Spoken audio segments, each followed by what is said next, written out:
A millionaire is in the middle of a meeting when his phone rings.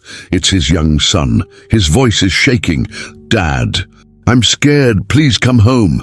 The father rushes out, heart pounding, racing toward the house. He thinks it might be a break-in or maybe a nightmare. But nothing could prepare him for what he sees when he steps inside. The house is quiet, too quiet. And in the corner of the room, he sees something that makes his skin crawl.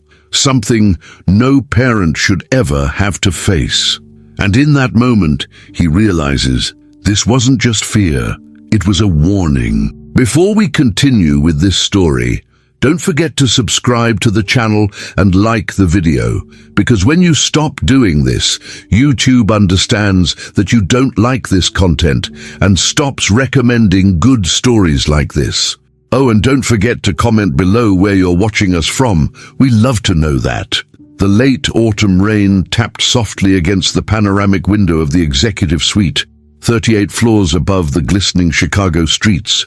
Inside, Walter Grayson, aged 45, founder and former CEO of a defense software company, had just loosened his tie after a grueling 9-hour meeting. He let out a long breath, the tension of the day slowly seeping from his shoulders as he sat at the mahogany desk. A bottle of red wine opened hours ago was waiting. He poured a glass, the deep red liquid a stark contrast to the crisp white cuff of his shirt. He took a sip, letting the silence of the room settle around him. His phone lit up the desk. No caller ID. Walter glanced at his watch. 11:58 p.m. A knot tightened in his stomach. He hesitated, his finger hovering over the screen. He knew all too well that the worst things often began with calls like this, calls that arrived cloaked in the anonymity of the late-night hours. He pressed accept. "Hello?" His voice was steady, though slightly hoarse from exhaustion. For 3 seconds there was nothing. Then he heard it, the sharp, shallow sound of breathless breathing. It was panicked, desperate. "Daddy? Daddy, I'm scared." Red spilled down his cuff, a stain blooming like a fresh wound, but he didn't notice. He looked around the empty, opulent suite, as if to confirm he was still awake, that this wasn't some surreal, stress-induced dream. The voice on the other end continued, choked with sobs. "Mum's yelling again. She broke a bowl. I don't know what to do." The boy's plea was followed by the distinct sharp crash of something breaking in the background. Then a woman's voice, harsh and terrifyingly close to the phone's microphone, ripped through the connection. "You calling someone again? Give me that phone." Walter kept the phone pressed to his ear for a few more seconds, his knuckles white. He willed an explanation to come through, a name, a clue, anything to prove that what he had just heard was real. But there was only silence, and the dark, reflective screen of his phone. He slowly set it back on the desk, his eyes fixed on it as if it were a ghost. "Daddy." The word looped through his mind, a 2-syllable echo that dismantled the careful order of his world. No one had called him Daddy in 6 years. 6 years ago, his ex-wife, Shannon, had told him she'd miscarried. By then, their divorce papers were already signed. She'd moved out of their Connecticut estate within weeks, leaving no forwarding address, no way for him to reach out even if he had wanted to.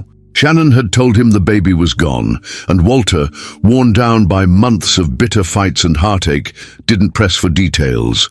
No medical documents, no ultrasound photos. Just a single cold message that had severed their last tie. "I lost the baby." He remembered it perfectly, because in the sleepless nights that followed, he had reread that message dozens of times, letting its finality cauterize the wound. And now, a child's voice, piercing through 6 years of silence, calling him Daddy. He snatched the phone, his hands trembling slightly. He checked the call history, but as he feared, no number was displayed. He tried to call back, but an automated operator's voice met him, unable to connect.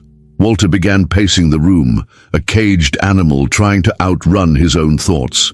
He opened his laptop, frantically searching for anonymous call tracing services, but it was a dead end. He wasn't law enforcement. Without access to carrier data, he was powerless. He typed a name into the search bar. Pages of results appeared, but they were ghosts of a lifelong past. Old social media posts with no updates in years, no address, no phone number, no trace.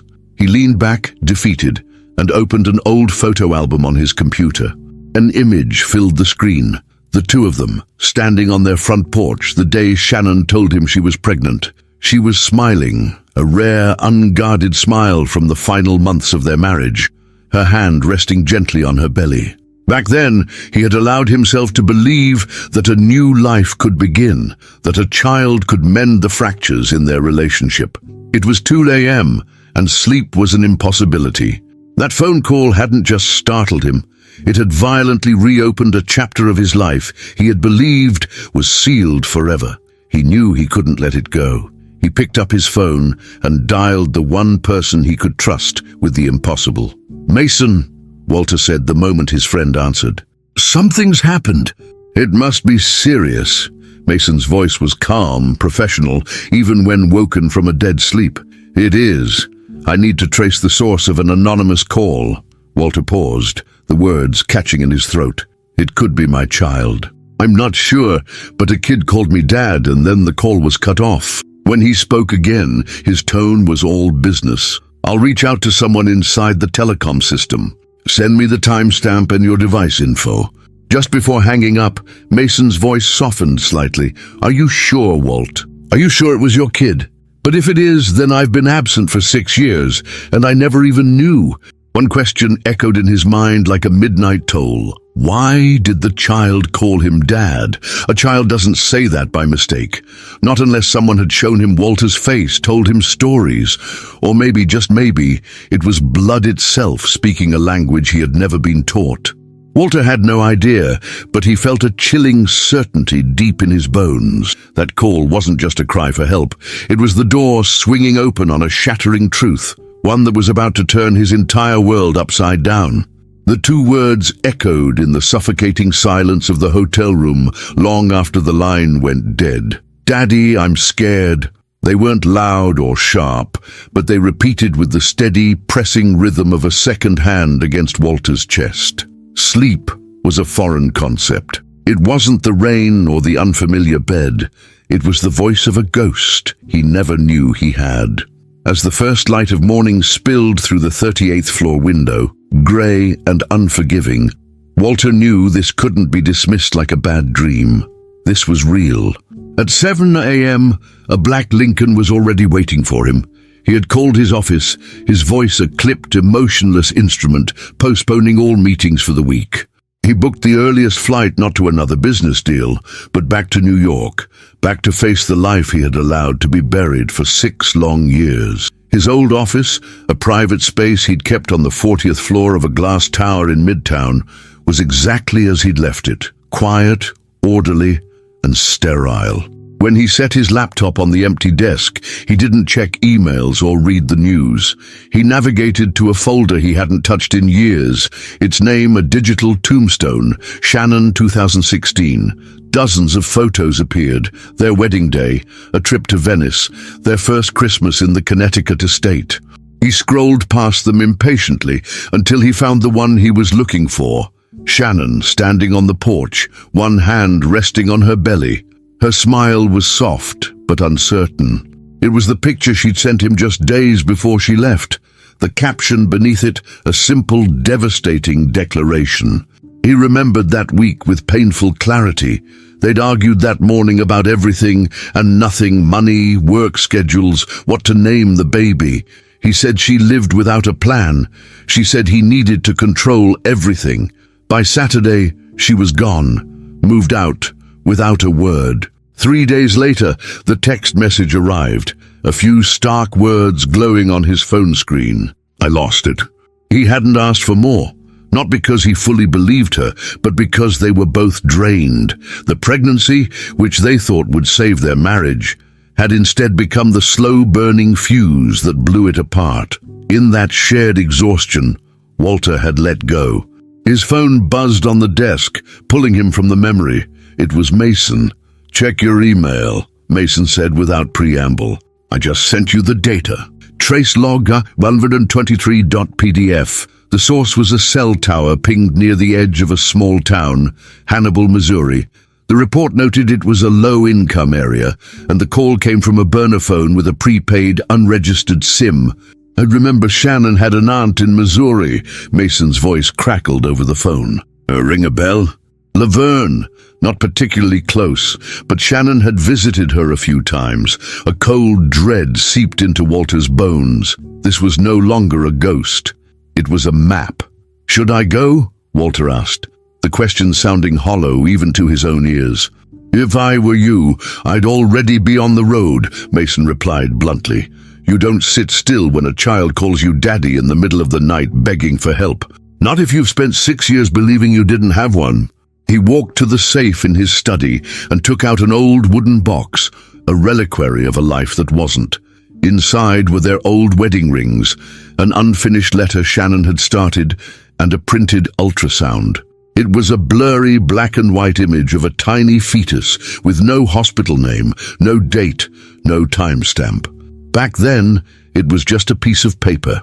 Now, every faint detail of that image gripped his heart like a vice. He sat at his desk and Googled. Nothing. Old social media, public records with no new information. He was about to give up when he clicked on a link to an old newsletter from a local charity. He scanned the long list of aid recipients from 2017, and then he saw it. A single line buried deep in the text that made his world stop. S. Marlowe, single mother with a young child. His heart sank.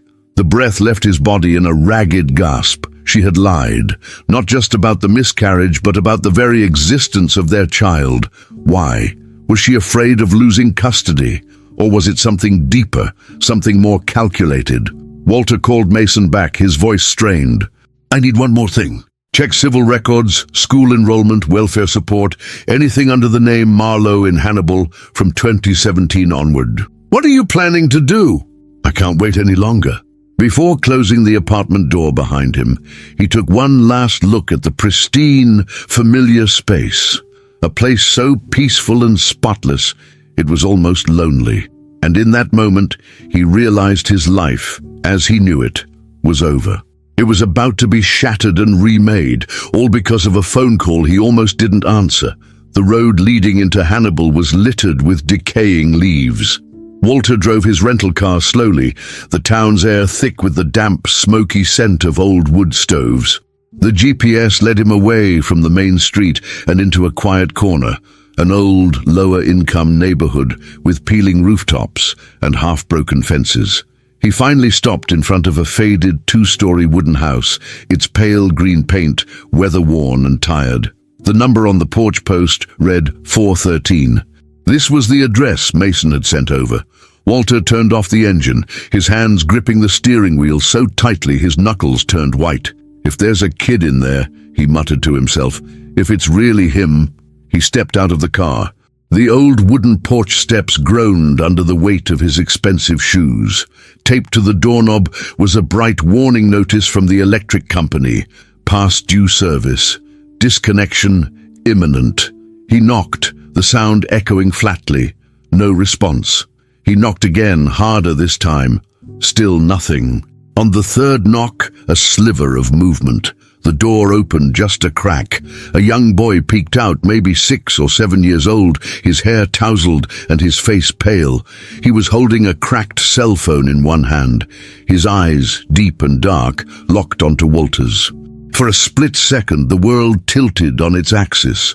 Walter saw his own 7-year-old self staring back at him. The same brow, the same guarded curiosity. The boy didn't say a word. "Are you Eli?" Walter asked, his voice softer and steadier than he felt. The boy blinked and took a small, reflexive step back. From inside, a chair scraped against a wooden floor, followed by a shrill woman's voice. "Eli, who's at the door?" "I told you not to open it for strangers." He hesitated then, as if making a choice. He opened the door a little wider, and that's when Walter saw her, Shannon. Her hair was tied back hastily, and she wore a wrinkled tank top and faded jeans. In her hand, she still held a ladle covered in what looked like tomato sauce. The kitchen visible behind her was a mess of stacked dishes and scattered instant noodle wrappers. She froze for a second, squinting at him as if he were an apparition. "Walter, what the hell are you doing here?" Her voice wasn't surprised. It was sharp and guarded. "I'm here for my son," Walter said plainly, his eyes fixed on Eli. Shannon let out a sharp, incredulous laugh. "Your son? He's not your son. You're imagining things." Eli instinctively stepped back. "What's his name?" Walter asked, his gaze unwavering. "Eli," she replied, her tone defiant. "But he has nothing to do with you. You know that." "Here we go again. You came all this way just to stir up the past. You should leave. I don't want any trouble." Eli stood with his back pressed against the wall, still clutching the old phone, his eyes darting back and forth between the two adults. Shannon slammed a glass down on a nearby table, her restraint finally cracking. "He calls anyone dad when he's scared. That's how kids are. They fantasize. You know he didn't call the wrong person." "Eli," he asked gently, "did you call me last night?" He swallowed his words and lowered his head, his small shoulders slumping. "He didn't call anyone," Shannon cut in, stepping forward and pulling Eli behind her protectively.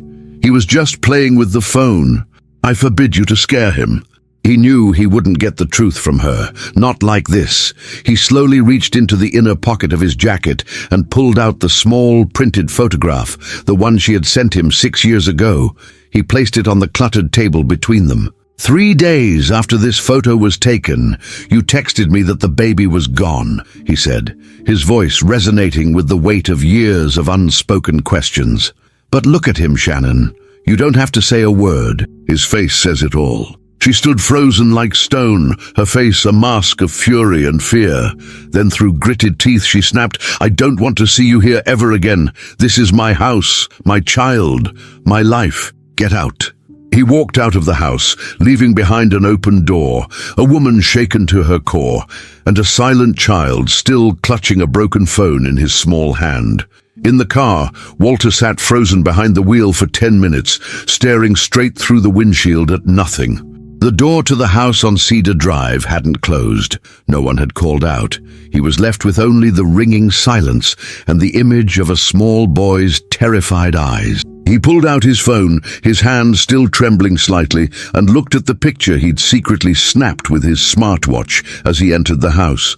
It was blurry, taken from the side, but the forehead, the nose, the eyes, they were uncannily his. It couldn't be a coincidence. He called Mason. "I just saw him," he said, his voice tight. "I think it's the boy." Said I was imagining things. But his eyes, Mason. "I know he's my son. Don't do anything rash. She has legal custody. Unless you have hard evidence, you need to go through the proper channels." Raw conviction was not a legal strategy. That afternoon, he checked into a small motel near the town center, a dingy single room with musty carpet and frayed curtains. He didn't care. He opened his laptop and revisited the documents Mason had sent earlier. Lists of welfare recipients, records of Shannon's visits to a community clinic, insurance forms. On every single one, in the space for the father's name, was a blank line or the cold clinical phrase, "Not listed." Not a single document connected Eli to a father. Shannon had carefully, methodically erased him. She had turned their son into a child with no father, and the law, without hard proof, would be on her side. The next morning, Walter stood across the street from the old house, his car parked out of sight. Through the windshield, he watched the front door with quiet, intense focus. Around 7 a.m., the door opened. Shannon stepped out, dragging Eli behind her. Her hand was clamped tightly around the boy's wrist, not holding it but possessing it. She was saying something sharp, her head angled down at him. Eli was silent, his small shoulders hunched. She marched him to an old silver car, the engine roaring to life before it sped away. Walter followed at a careful distance. The car stopped in front of a local elementary school. Eli stepped out, quiet as a shadow. Shannon didn't kiss him goodbye or offer a word of encouragement. She just turned the car around and drove off, leaving him on the curb. Walter waited until Eli had disappeared through the school gates before getting out. The principal's office was small and smelled of old paper. A tired-looking middle-aged woman named Mrs. Grant listened to him patiently, her face unreadable. "I can't share student information without proof of guardianship, Mr. Grayson," she said, gently pushing his business card back toward him. "I understand," Walter said, leaning forward. "I'm just asking for one thing, a simple, honest assessment. Is Eli okay? Does he have friends? Have you noticed anything unusual?" Finally, she scribbled something on a slip of paper and slid it across the desk. "I can't say anything officially," she said quietly, "but if you really want to know, talk to this person. She's Eli's homeroom teacher, not during school hours, but she cares about that boy." Penny Corner Cafe after 6 p.m. At 6:20 that evening, Walter sat in a corner booth at the Penny Corner Cafe. The teacher arrived, a young woman with kind eyes, carrying a bag overflowing with lesson plans. She sat down and looked at him directly. "You're Eli's father?" she asked, her voice soft. "I'm not sure," Walter admitted, "but I need to know. Is he okay?" "Eli doesn't have close friends. He doesn't talk much," she started. "But once I saw him dozing off in class. His eyes had dark circles. I called the nurse. His blood pressure was low. When I asked him about it later, he told me..." She hesitated, lowering her voice. "He said, 'Mum didn't let me eat breakfast because I spilled the milk on the floor.' I reported it to the school administration," Carla continued, her expression pained. "But since Shannon is the legal guardian and there's no obvious sign of physical abuse, they advised me not to escalate. But I know," she said, leaning closer, "that child is living in fear." He replayed the secret audio recording he had made of his conversation with the teacher. In the cold, dim room, he stared at the picture of the boy on his phone. For the first time in 6 years, he understood the true depth of his failure. He had let his child grow up like this because he had chosen the path of least resistance, believing a lie because it was easier than facing the truth. The room offered no answers, but within him, denial had finally irrevocably cracked, giving way to a certainty no piece of paper could verify. Eli was his son. A day after leaving Hannibal, Walter found himself in the Manhattan office of attorney Daniel Hale, a longtime friend who had helped him navigate the wreckage of his divorce from Shannon. The office was discreet, a place for problems that needed to be solved, not advertised. "The problem is," Walter finished after recounting the entire story, "I have no legal rights. I'm not on the birth certificate. I can't even prove he's mine." "Then we start with the paperwork," he signaled his assistant, and a few minutes later they were joined by Carla Jimenez, a civil investigator who had once worked in the Missouri State Vital Records Office. She placed a file in front of Walter. "This is the birth certificate for Eli Marlowe," she said, "born at Mercy Hospital, Hannibal, Missouri." Walter picked up the paper. The line for mother's name read. The line for father's name was completely blank. "It's not a clerical error," Carla explained. "It was left blank deliberately. When a mother chooses to file as a single parent, the state has no authority to require a father's name. And that qualifies her for a wide range of public benefits." Carla nodded, flipping through more pages. They were photocopies of applications Shannon had submitted over the years, each marked with Shannon received nearly $36,000 in benefits from various state programs, Carla stated. All of them require that no father be listed on record. She had turned their child into a survival tool. "So if Shannon admits I'm the father," Walter said slowly, "she'd be flagged for fraud. At worst, she'd have to repay the full amount and could face jail time, which is why she'll never consent to a DNA test willingly. We'll need strong legal grounds to petition the court for an order." To do that, they needed something tangible that showed a connection between Walter and Eli. Walter's mind raced. Then an image surfaced, Eli standing in the doorway clutching a chipped cell phone. That phone. "The phone he was holding," Walter said, leaning forward. "It was a model I gave Shannon before our breakup. A limited edition, sold only once. Impossible to confuse. He zoomed in on the photo he'd taken. The paint was peeling, but the custom engraving on the back was still faintly visible. "You'll never be alone, WG." "I think," Walter said, his voice hard as steel, "I've got what we need." It was Shannon. "Tell Walter I agree to the test," she said, her voice cold as ice. "But I want to meet in person, no lawyers. Just the two of us." They met at a small, empty cafe on the outskirts of Hannibal. Shannon was already there, looking composed in a black dress. "Say what you need to say," Walter began. "I'll allow the test," she said, her lips tight. "But there's a condition. No press, no media. I don't want Eli dragged onto the stage of your wealthy world." She slid a signed consent form across the table. Walter took the paper. It was legitimate, but the meeting felt too easy, too transactional. There was no emotion, no real explanation. It felt wrong. As he reached his car, two plainclothes officers approached him. "Mr. Walter Grayson," one asked, "you are being urgently summoned to clarify a criminal complaint. Please come with us." "A complaint about what?" "Alleging that you made threats and attempted to coerce her into handing over custody of her son." But the audio file Shannon had submitted told a different story. A man's voice, his voice, played on the recording, cold and sharp. "I'll take him whether you want me to or not. I have money. You'd be wise to cooperate." They were his words, but not his sentences. They were fragments expertly spliced together from their conversation to paint him as a monster. Shannon had orchestrated everything. The cafe with no cameras, the steered conversation, the clean exit. Hours later, he was released. The moment he got in his car, Daniel called. "You're not to make any contact with Eli for the next 7 days, his lawyer said urgently. "She's turning you into a kidnapper. She knows you'll lose control if Eli's threatened." Daniel's voice dropped low. "This time you fight like a father, not like a CEO. Tech millionaire accused of coercing custody transfer." Walter ignored it. He sat in his car until midnight, fists clenched. At that very moment, in the house on Cedar Drive, Shannon slammed a remote onto a table. The news segment about Walter's investigation played on the TV. She poured herself a glass of vodka and lit a cigarette, a crooked smirk on her face. "Welcome to hell, Walter," she murmured at the screen. She walked down the hallway where Eli sat huddled in a corner, his knees pressed to his ears. "Well done," she sneered.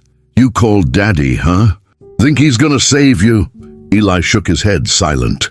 "One more time," she hissed, her voice a venomous whisper, "and I swear you'll sleep on the street."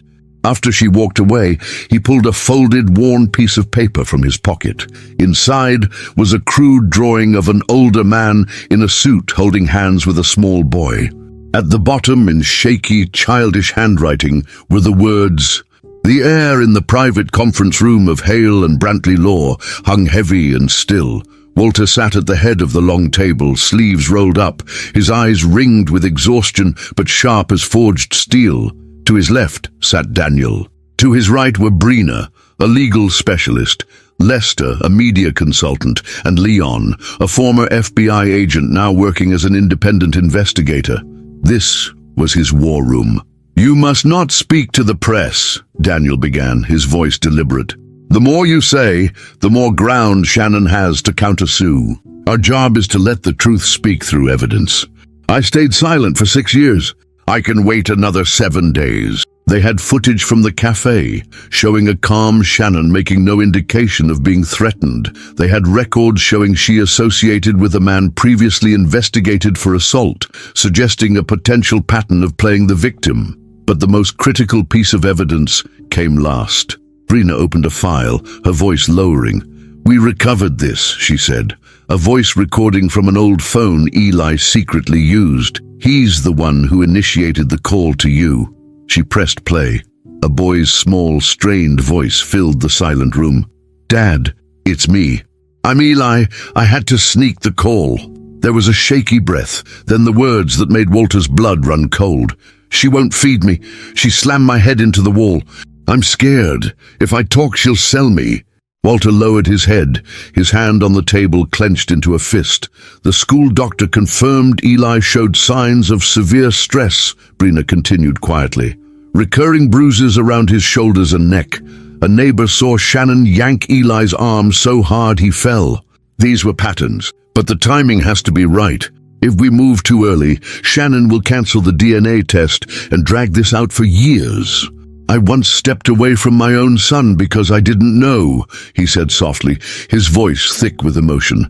But now I know. I'm not letting anyone take that boy from me. Not again. The court, seeing the audio recording and medical reports, issued a ruling in just 3 days. An emergency hearing would be held, and Shannon was ordered to submit a DNA sample. Believing she still held all the cards, she signed the paperwork without hesitation. The day of the hearing, the courthouse was a circus. News cameras blanketed the sidewalks. Walter stepped out of his car, his face carved granite, and walked through the crowd without a glance. Inside, Shannon was already seated, meticulously made up to look like a wounded mother. Her attorney began with a saccharine tragedy. Your Honor, my client is a single mother, abandoned while pregnant, who sacrificed everything to raise this child on her own. We intend to prove that Mr.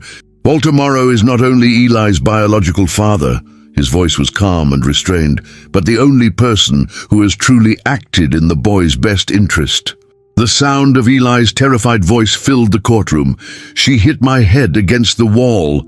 Shannon turned pale. Her attorney jumped to her feet. Objection! The recording is inadmissible.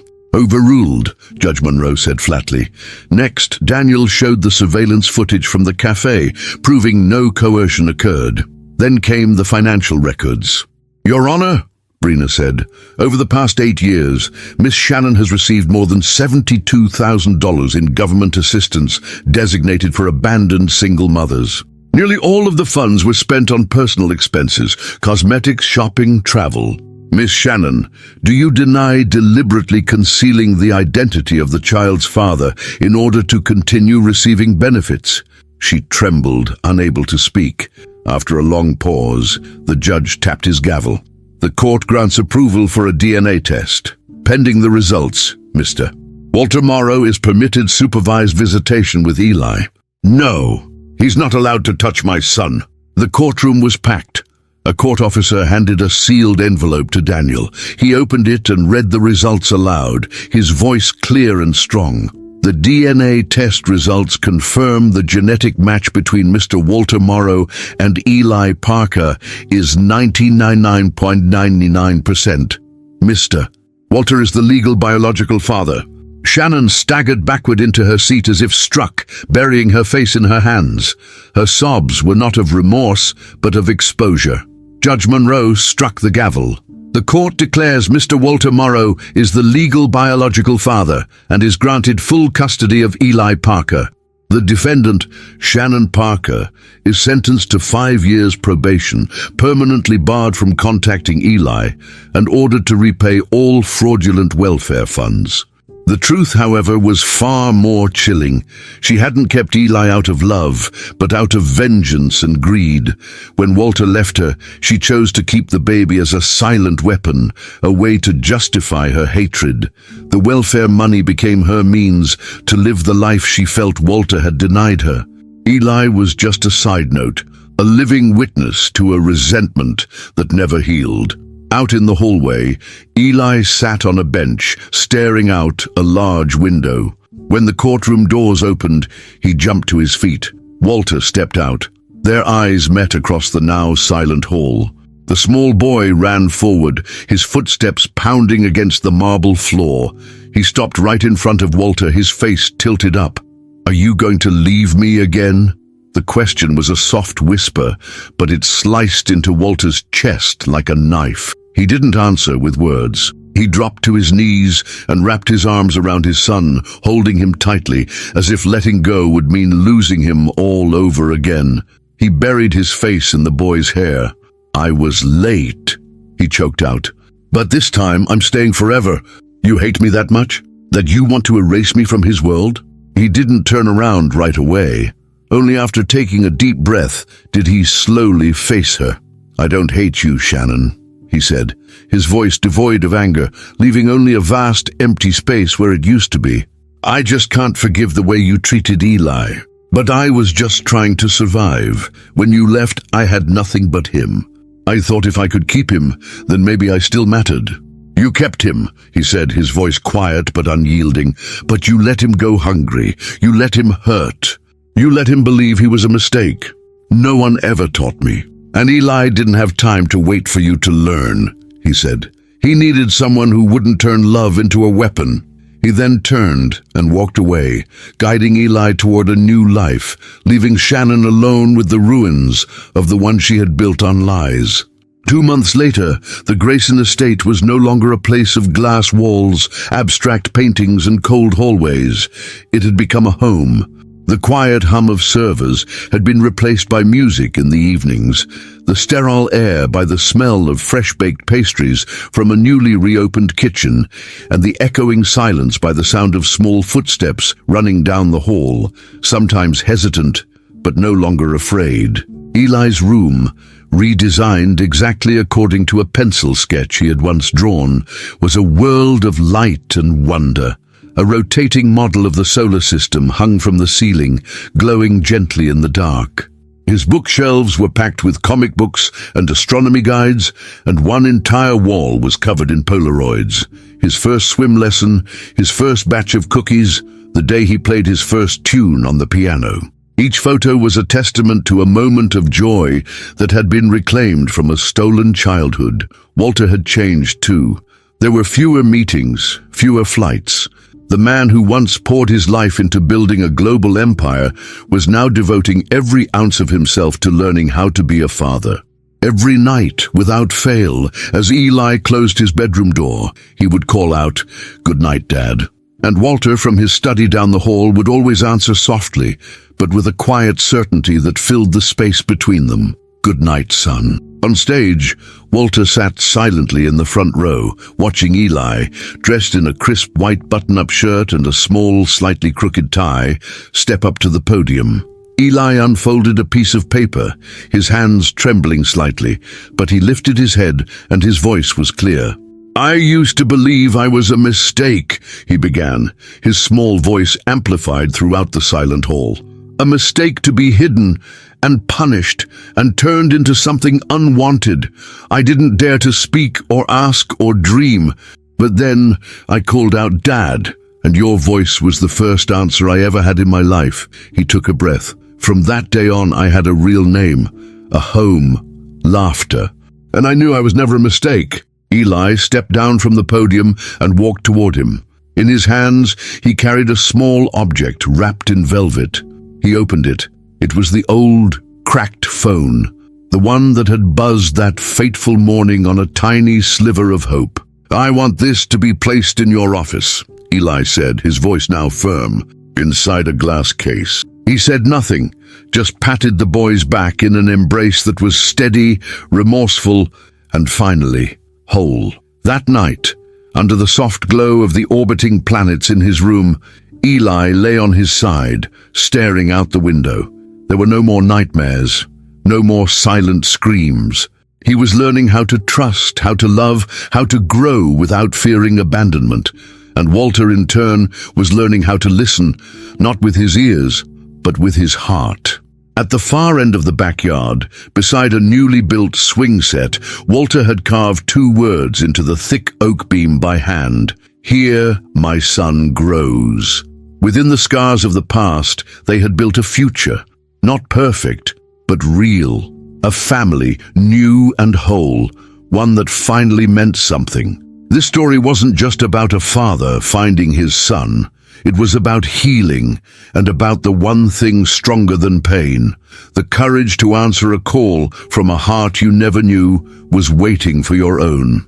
Finally, we've reached the end of this story. I'm extremely happy that you've made it this far. Thank you very much for watching. Comment below what you thought and what was the best or worst part. Don't forget to subscribe. Until next time.